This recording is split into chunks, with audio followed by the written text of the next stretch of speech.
Sentenced to death! For 5 whole weeks have I lived with this one thought, always alone with it, always frozen by its ghastly presence, always crushed beneath its overwhelming weight. Philosopher Arthur Schopenhauer has said, "Each day is a little life, every fresh morning a little youth, every going to rest and sleep a little death." According to him, the awareness and the confronting of our limited existence in this world allows us to spend that time more wisely. Of course, as high school students and soon to be college people, I would think that rarely anyone would muse about death. But hopefully, this excerpt from Victor Hugo's The Last Day of the Condemned Man, where the main character, crazy and condemned to death, reflects and regrets the last day of his life, could help you gain an appreciation for every day, every hour, and every minute. At first, years ago as it seemed, not mere weeks as it really was, I was a man like any other. Every day, every hour, and every minute was ruled by his own idea. My intellect, young and fresh, lost itself in a world of fantasy. I amused myself in mapping out the world without order, without end, weaving into 1,000 fantastic patterns the coarse and slender tissue of my existence. My imagination always pictured scenes of pleasure.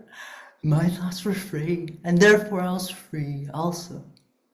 But now I am a prisoner. My body is in irons in a dungeon, and my soul is fettered by an idea, one horrible, murderous, and implacable idea.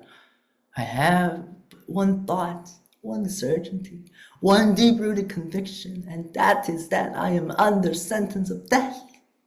It is still present as I wake up with a start and say, it is but a dream. Well, even before my eyes have had time to open, and to see the whole terrible reality which surrounds me, written on the damp stone of my prison walls, in the pale rays of my lamp, in the coarse fabric of my clothes, in the dark figure of the sentinel whose bayonet gleams through the loophole of my dungeon, it seems as if a sonorous voice murmurs in my ears, sentenced to death. I closed my eyes and covered them with my hands, striving to forget the present and the past. As I pondered, the recollections of my childhood came back to me, soft, calm, and smiling like islands of flowers. I could see myself once again, a laughing schoolboy, playing, running, and shouting to my brothers in the green avenue of the neglected garden of the home where my earlier years were spent. And then, 4 years later, I was there. Still a child, but full of dreams and sentiments. But there was a girl with me in the lonely garden.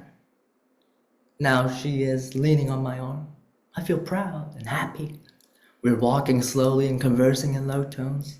She lets her handkerchief drop. I pick it up for her. Our hands tremble as they meet. She is talking to me of the little birds, of the sun we see over there setting in the crimson behind the trees, of her schoolmates, of her dress, of her ribbons. We talk of the most innocent things, and yet we blush. The child has become a young girl. It was a summer's evening. We were under the chestnut trees at the bottom of the garden. At one of those long intervals of silence which occurred so often in our walks, she suddenly let go of my arm and cried, "Let us run!" And she started off in front of me, her figure slender as a wasp, her little feet raising her dress halfway up the leg. I pursued her. She fled. As she dashed along, the wind raised her tippet and showed the olive-tinted hue of her neck. I was beside myself. I caught her just by the ruined well. As the winner, I seized her by the waist and drew her down upon a bank of turf. She was out of breath and laughing. I was quite serious and gazed into her dark eyes, half veiled by her black lashes. "She's there," says she to me. "There's plenty of daylight. Let us read. Have you a book?" "Have you finished?" she asked, when I had hardly begun. Our heads touched, our hair mingled together, and our respirations crossed each other, and then our lips met. When we wished to begin reading again, the sky was studded with stars. My heart was full of bliss. I shall remember that evening until the last day of my life. The last day of my life! Some hour has struck. I do not know which. I can hardly hear the sound. There's buzzing in my ears. It is my last thoughts that are working in my brain. At this last moment, I fall back upon my recollections. I look upon my crime with horror, but I wish for a longer time for repentance. They untied my arms, but the court is here ready for me, and the other horrors below waiting for me. A judge, a commissioner, a magistrate, I did not know which came to me. I asked for a pardon, clasping my hands and kneeling to them. My pardon, repeated I. No, 5 minutes more time for pity's sake. You do not know.